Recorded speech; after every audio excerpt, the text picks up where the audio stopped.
Iran आणि अमेरिकेची युद्धबंदीवर चर्चा करण्यास नकार, तर आता मध्य पूर्वेतील देशांची मध्यस्थी ट्रम्प यांनी फेटाळली. हल्ले थांबत नाहीत तोपर्यंत युद्धविराम नाही, इराणनं केलं स्पष्ट.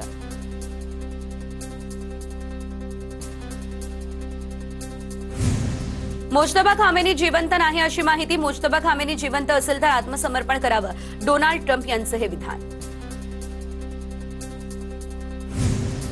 मुज्तबा खामेनी यांच्या प्रकृतीबाबत अमेरिकेचे दावे इराणनं फेटाळले. इराणचे परराष्ट्र मंत्री अब्बास अराक्ची यांनी दावे फेटाळले. मुज्तबा खामेनी पूर्णतः ठीक, अराक्ची यांची ही माहिती. इराणी पत्रकारांनं हॉर्मुझच्या सामुद्रधुनीमध्ये जात तिथल्या परिस्थितीचा घेतला आढावा. समुद्रातील सीमारेषेसह आंतरराष्ट्रीय जहाजांच्या हालचालींची माहिती दिली. इराणनं लक्ष्य केलेलं काही विदेशी तेल टँकरही दाखवले. पर्शियन आखाताजवळ भारतीय नौदलाच्या शक्तिशाली युद्धनौका तैनात. भारताकडे येणाऱ्या व्यापारी जहाजांना युद्धनौका करणार मदत. अमेरिका आणि चीनमध्ये शिखर परिषदेचं आयोजन. परिषदेच्या तयारीसाठी अमेरिकेचे कोषागार आणि चीनचे उपपंतप्रधान ली फेंग यांच्यामध्ये पॅरिसमध्ये चर्चा. दोन्ही देशांमधील व्यापारातील तणाव कमी करणं आणि इतर कारणांसाठी शिखर परिषदेचं आयोजन. मध्य पूर्वेकडे आम्ही युद्धनौका पाठवलेल्या नाहीत, फ्रान्सकडून स्पष्ट. फ्रेंच नौदल मध्य पूर्वेकडे 10 युद्धनौका तैनात करण्याची तयारी करत असल्याच्या वृत्ताचं फ्रान्सच्या परराष्ट्र मंत्रालयाकडून खंडन. अमेरिकेच्या मित्रराष्ट्रांना हॉर्मुझची सामुद्रधुनी खुली ठेवण्यास मदत करण्याचं केलेलं आवाहन. इस्रायल विमानतळावर हल्ल्याचा सायरन वाजत असल्याचा व्हिडिओ समोर. प्रवाशांच्या सुरक्षिततेसाठी प्रशासनाकडून अलर्ट. तातडीने आश्रय घेण्याचंही आवाहन. जेएनपीए बंदरावर 3000 कंटेनर अडकलेत. निर्यात बंद असल्यानं जेएनपीए बंदरावरती कंटेनर अडकले. जेएनपीए बंदरावर मोफत पार्किंगचीही सुविधा.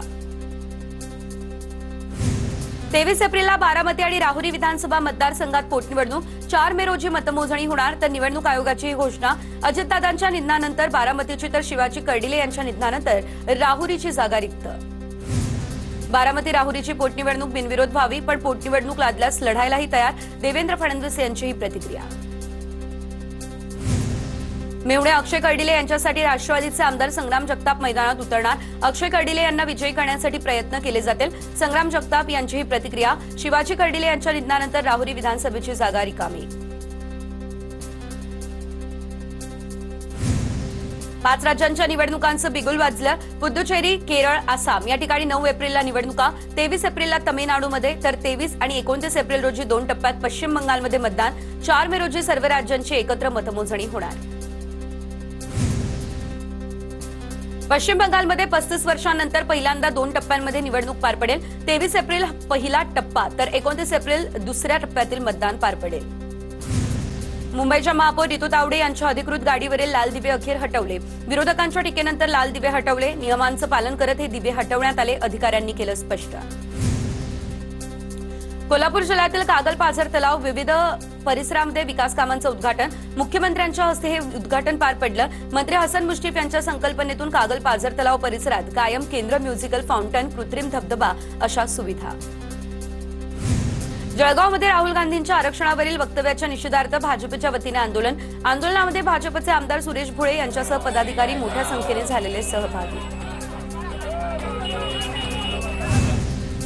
गॅसची कमतरता नाहीये, रांगा लावू नका, मुख्यमंत्री फडणवीसांचं हे आवाहन. राहुल गांधी काँग्रेसकडून लोकांमध्ये भीती पसरवतायत. आपल्याकडे पुरेसा गॅसचा साठा आहे, कमतरता नाही, फडणवीसांची प्रतिक्रिया समोर. पनवेलमध्ये घरगुती गॅस सिलेंडरचा पुरवठा व्यवस्थित सुरू. नागरिकांनी पॅनिक होऊ नये, आमदार प्रशांत ठाकूर यांचं आवाहन. गॅस सिलेंडर ब्लॅकने विक्री करणाऱ्यांवरती कारवाई करणार, प्रशांत ठाकूर यांची प्रतिक्रिया. काँग्रेसच्या नेत्यांकडून गॅसबाबत दिशाभूल सुरू. शिंदेच्या शिवसेनेचे नेते संजय निरुपम यांची टीका.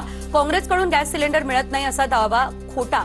मुंबईमध्ये गॅस एजन्सीबाहेर रांगा नाही, निरुपम यांचा दावा. सर्वसामान्यांना गॅसची टंचाई, मात्र भाजपच्या अंधभक्तांना गॅस टंचाई जाणवत नाही. शरद पवार यांच्या राष्ट्रवादीचे नेते मेहबूब शेख यांची टीका.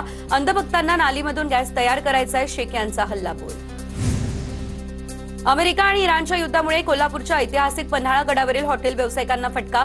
व्यावसायिक गॅस सिलेंडर मिळत नाही, त्यामुळे छोट्या मोठ्या हॉटेल व्यावसायिकांनी चूल पेटवली. गॅस टंचाईचा सोलापूरच्या माढ्यातील ग्रामीण भागाला फटका बसला. गॅस सिलेंडर तुटवड्याचा लग्न समारंभाला देखील फटका. व्यावसायिक सिलेंडर उपलब्ध नाही, त्यामुळे मंगल कार्यालयामध्ये चुलीचा थेट वापर. अमरावती या ठिकाणच्या दर्यापूरमध्ये महसूल अधिकाऱ्यांच्या कारवाई दरम्यान गोंधळ, जप्त गॅस सिलेंडर जमावानं पळवून नेले, जमावानं अधिकाऱ्यांना धक्काबुक्की करत पंचनामे फाडल्याची देखील माहिती. वाशिममध्ये घरगुती गॅसचा अवैध वापर आणि काळा बाजार रोखण्यासाठी जिल्हा प्रशासनाचे निर्देश. कारंजा आणि रिसोडमध्ये घरगुती गॅस व्यवसायासाठी वापर करणाऱ्यांवरती धाड टाकत सिलेंडर जप्त, पुरवठा विभागाकडून 4 ठिकाणी कारवाई. जळगावच्या चोपड्यामध्ये गॅसचा सिलेंडर घेण्यासाठी नागरिकांच्या गॅस एजन्सीसमोर रांगा. गॅस सिलेंडर घेण्यासाठी आलेल्या नागरिकांच्या गर्दीमुळे आपसात वाद होऊ नये यासाठी होमगार्ड्सची नियुक्ती. अहिल्यानगरच्या कोपरगावमध्ये घरगुती गॅस सिलेंडरचा व्यवसायासाठी वापर करणाऱ्यांना पुरवठा विभागाचा दणका. संबंधितांवरती कारवाई करत शहरातील विविध ठिकाणांहून 19 घरगुती गॅस सिलेंडर जप्त. संभाजीनगर या ठिकाणी शेंद्रा बेडकेनी महामार्ग होण्या अगोदर महामार्गाचा नकाशा लेख. संभाजीनगरच्या शेंद्रा बेडकेन एमआयडीसीमध्ये अनेक उद्योजकांची हजारो कोटींची गुंतवणूक. समृद्धी महामार्ग ते शेंद्रा बेडकेन नवीन 6 पदरी मार्ग होणार.